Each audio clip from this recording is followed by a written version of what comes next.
Hi guys, it's Christina Connolly here with some technology tips to help you get you through the next few weeks of online learning. And wow, what a week it has been. First, I would like to commend everybody for doing an amazing job getting information out to our students and doing the best you can to deliver learning to our students in this very strange situation. With that being said, I have created an area on my website entitled Emergency Preparedness Information for Teachers.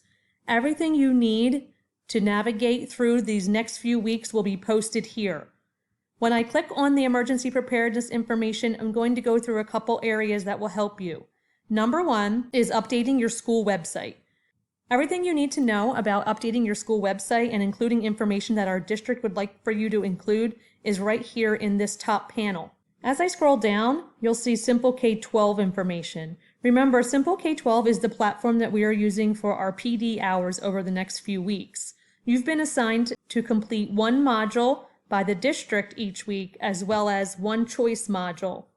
After each module is completed, you should fill out the module completion form. I'm going to go over how to log in and how to access the module completion form, as it seems that many of us were having some issues with that.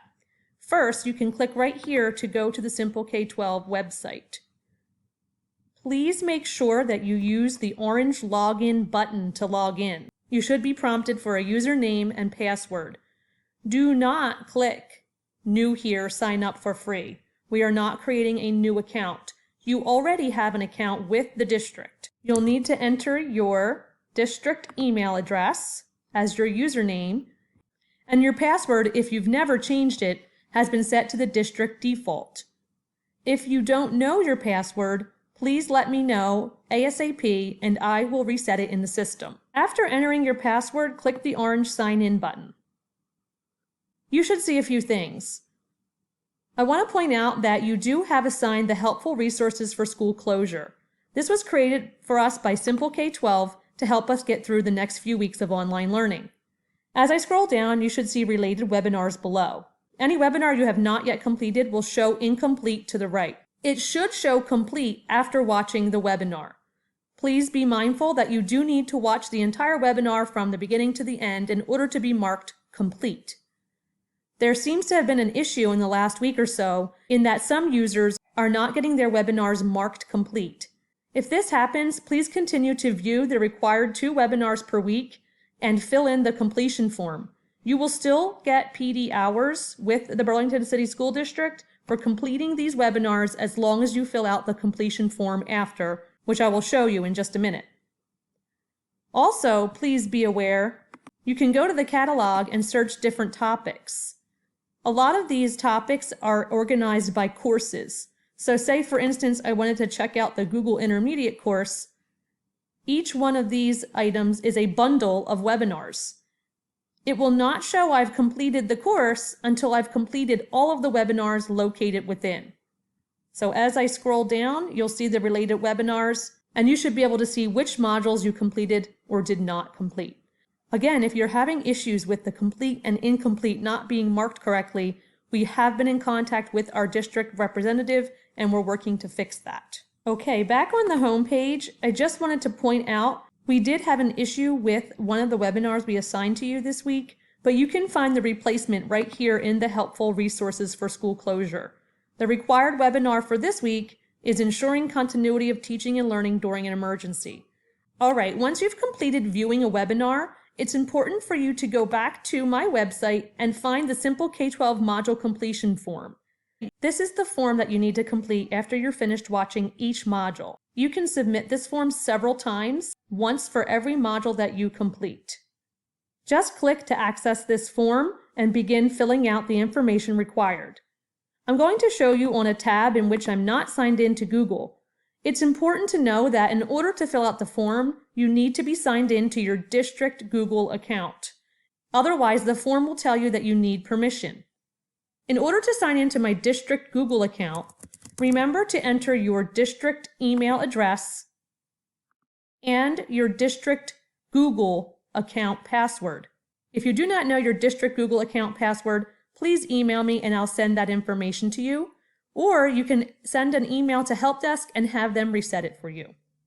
Once I'm signed into the form, I can then complete the items that the form is asking for me to fill out and click submit when I am done. Once again, you can submit this form several times every time you complete a module through Simple K-12. Okay, back on my website, you'll notice that below the Simple K-12 module completion form is a link to help you remember how to sign into your Google account. And if I continue scrolling down, the tutorial is also linked here. You'll also see a tutorial handout for sending a mass email in Genesis. Thanks to Ray Bonnet, we now have a little walkthrough that will help you if you would like to send a mass email to your students' parents through the Genesis system. This handout tutorial will help show you where to click to access the email settings in Genesis. I also have included a picture tutorial that you can share with your parents that shows your parents how to find the emergency plans on your school district website. Moving on, I want to point out some additional helpful areas below. Number 1 is the lesson planning resources area. I'm going to come back to the Zoom video conferencing tutorial in just a minute, but you will also see an emergency lesson planning template also provided by Ray Bonnet, which will help you to organize your lessons for your students a little bit easier. Don't forget that in order to use this, you'll have to go to File and make a copy so that you can access a copy in your drive and make the edits you would like to change. You'll also see some additional resources for delivering online content to students. Thank you to everyone who has been sending me some wonderful resources that will help make these next few weeks a lot easier. You'll see ideas for helping to deliver lesson plans, ideas for assigning online content, and ideas for assessment and checking student understanding.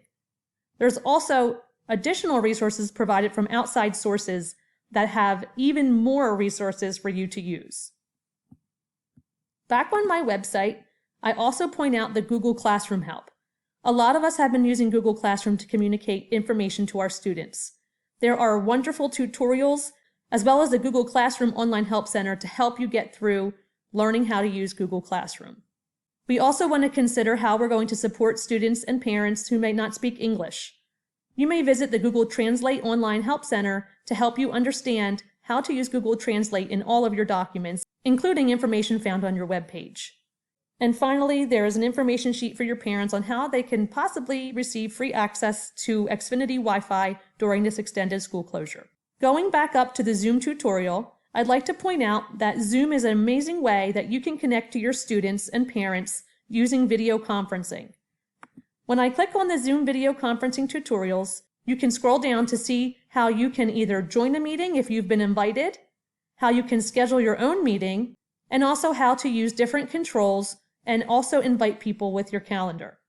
These tutorials will be very helpful to you in the next few weeks, especially as you were invited to join meetings through Zoom, or if you'd like to schedule your own meetings with Zoom. Please note that when you are using Zoom and you'd like to speak through your computer, you either need to have a microphone built into your computer, such as on a laptop, or a plug-in microphone for your computer.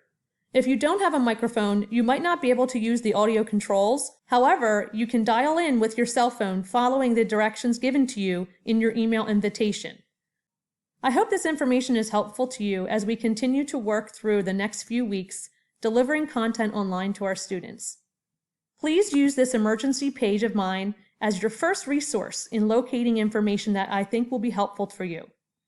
If you do have additional questions, please continue to send emails, or you can also fill out my teacher requests form located on the home page of my school district website, right here under the Technology Assistance Request Form button.